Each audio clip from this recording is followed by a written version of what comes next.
And we begin tonight with history made and a glass ceiling shattered.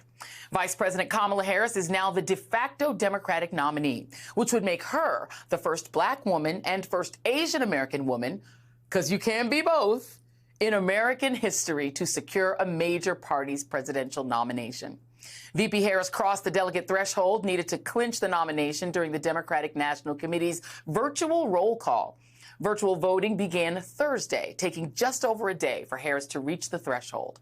After Jamie Harrison, the party chair, made the announcement on a virtual campaign update call, VP Harris dialed in. Here's the bottom line.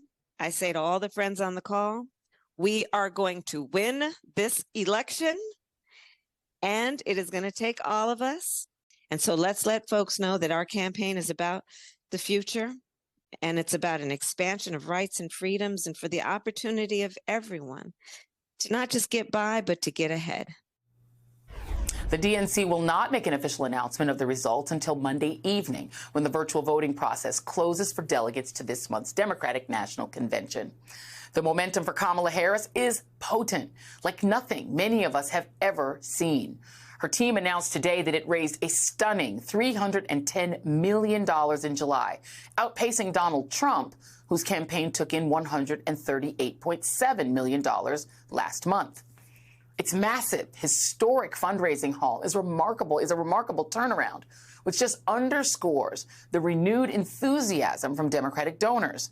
Per the Harris campaign, the July haul is the fastest a campaign has crossed that threshold in presidential history. 2/3 of the fundraising came from first-time donors.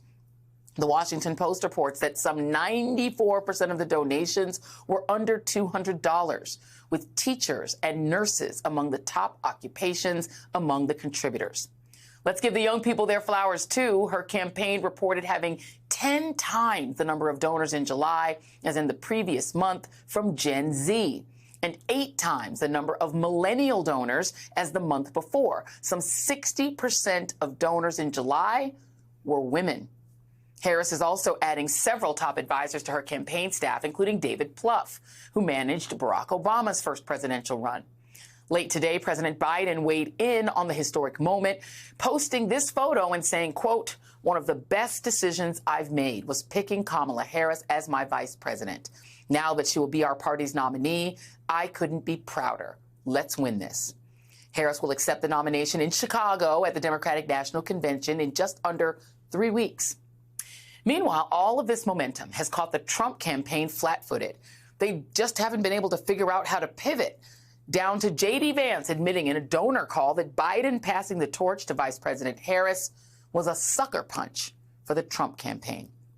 Joining me now is Basil Smikle, Democratic strategist and MSNBC political analyst, and David Hogg, co-founder and president of the Leaders We Deserve and co-founder of March for Our Lives. I haven't seen David in such a long time. I'm going to come to you in just a second, David, but I want to come to you first, Basil. Just as you're a veteran campaign operative, can you just put this in context? Have you ever seen, and we take into account that the Obama 2008 campaign was absolutely historic and had all of this energy.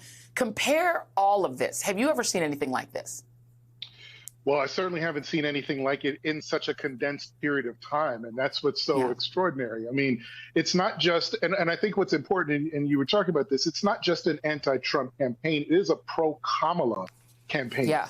And that is what that's why this is more than just a presidential race. It's turned into a social political movement. And that's in many ways why Donald Trump seems to be flailing, because he doesn't know how to land his attack. They're just not going anywhere. And in fact, when he does attack, they're turned into rallying points. Black jobs turned into a rallying point. You know, when did you first know or learn that you were black? Turned into a rallying point. And so when you have that kind of, when you have that kind of energy, and you see 60% of those donations were from women, 2/3 of those donations are new donations, that means people are engaged, they want to support. And for all of those things that Donald Trump is running on, Kamala Harris represents the antithesis of that. She represents all of those things that are forward-looking and not in the rearview mirror. That's why when she says forward, never backward, and Trump comes with the Project 2025 and Make America Great Again. It's like, what are you talking about, dude? Yeah. And he's feeling that, he's seeing that. You see how the campaign is responding, and this is I can't even really compare it to Obama in 07 and 08 because that was a year, 2 years of a campaign that you had to drive up to that. This is an intense period. And it's been 12 days. Like, it actually feels like it's been longer, but it's been 12 days.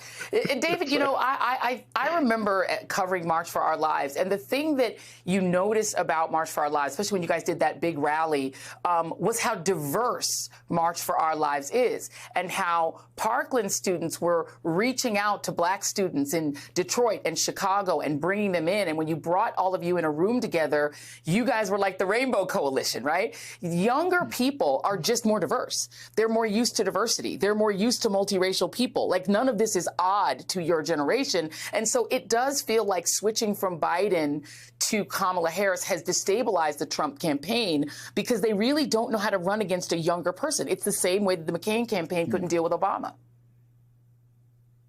It really is. I mean, it's remarkable to see how phenomenal the support for the vice president has been, with so many young people really rallying. I mean, the vibe, frankly, of the campaign has completely shifted, where we really think we can win this thing. And young people are turning out, they're excited.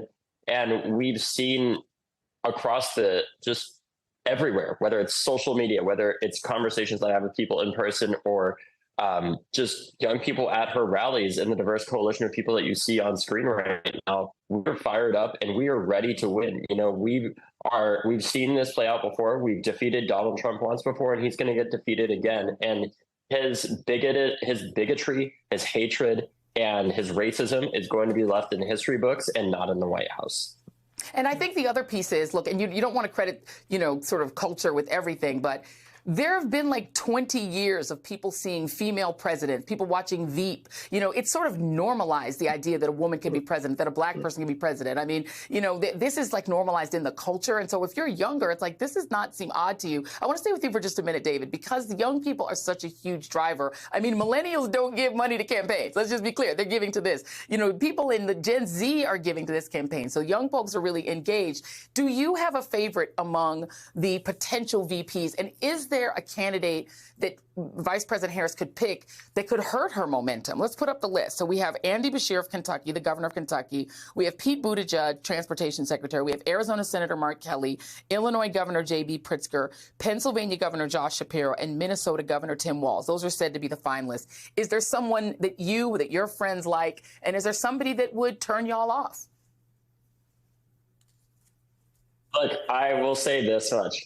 I am obsessed and I love Governor Tim Walz. He is by far one of the most experienced people in the running out there. He's an incredible messenger. And I mean, if you want the blue wall, he not only has run over 5 times in one of the hardest congressional districts in the country, an R+7 district that he won in rural Minnesota over and over and over again, even in 2010. He has also been an excellent governor, one of the most successful of this century so far in terms of Democratic governors.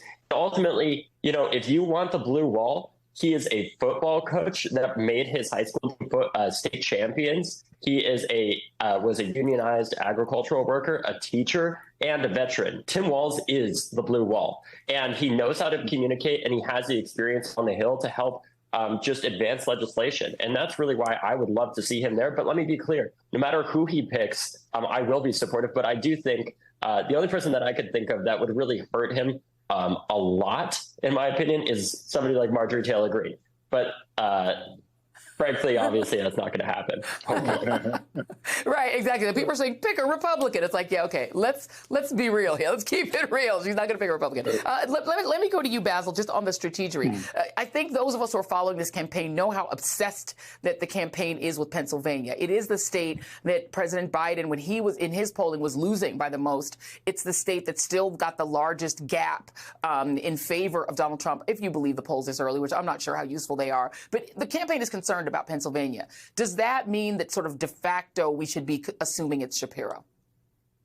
Yeah, I mean, the conventional wisdom is that you pick a candidate who's going to get you the state or the region. So Kelly with Arizona, and maybe because it's a border state, can help you on immigration issues.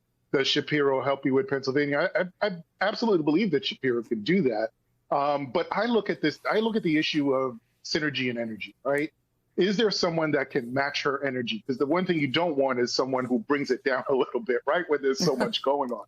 And the second part is this person going to be a really strong defender of Kamala Harris, right? On the campaign trail, on that ticket. Is this someone that's going to be able to go out there and, as she prosecutes the case, be able to do the same thing? If you listen to Shapiro, Governor Shapiro, he's on fire, most of the time.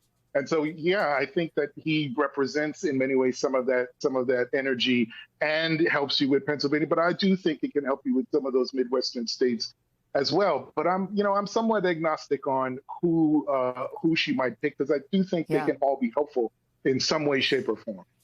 And by the way, for those who are concerned about any policy differences that Vice President Harris might have with any of these guys, remember, as she's the vice president, whose policy does she have to support? The president. Yeah. And whoever would be her VP would have to support her policy. They wouldn't have their own policy. So if they have policy differences, it wouldn't matter because she would be the policymaker.